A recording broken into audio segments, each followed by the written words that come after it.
The Atlanta Falcons won, but they got some big decisions to make.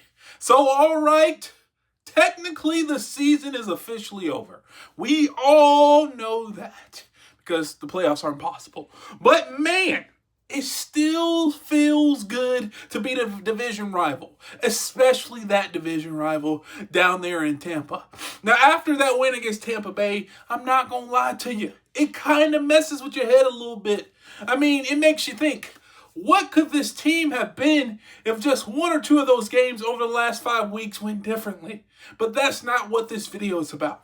Because that win didn't just feel good, it also brought 3 massive decisions into focus that the Atlanta Falcons have to make heading in 2026. And these decisions are franchise defining. So let's talk about them. Decision number 1, Mr. Kyle Pitts Sr.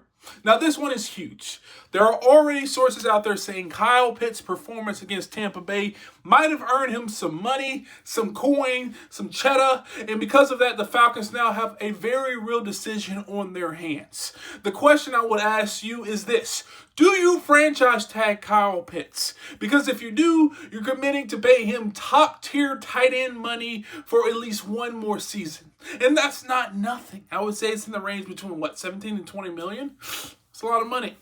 Now, Kyle Pitts is talented. There is no denying that. But he's also been inconsistent, injured at times, and underutilized depending on the scheme. So the question becomes, do you keep him and hope that this coaching staff or the next coaching staff or whoever it is finally unlocks him? Or do you let him walk and reset the position completely?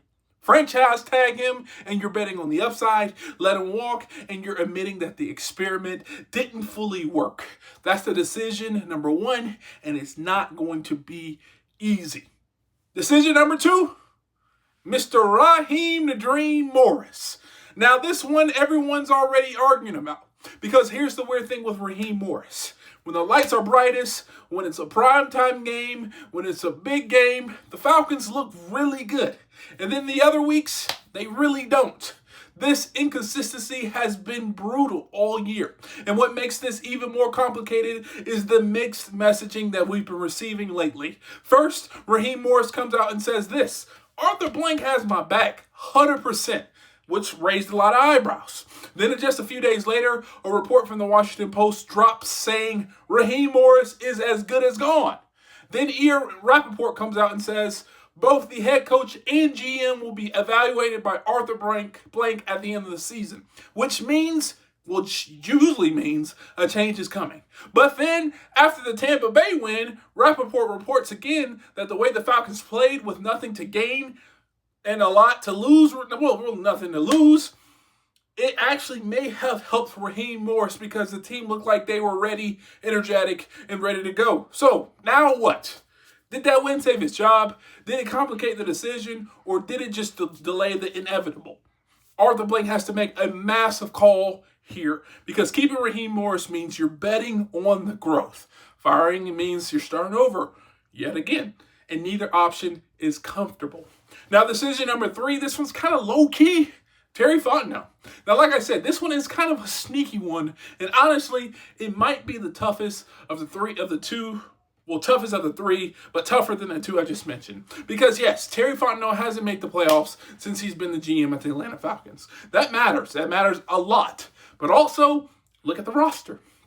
He drafted arguably the best running back in the NFL, a young quarterback with real upside, Drake London, Kyle Pitts, James Pierce Jr., Jalen Walker, a rookie defensive back in Xavier Watts, who's legit, a defensive line with Ruka Row, and Brandon Doylist that has lots of talent.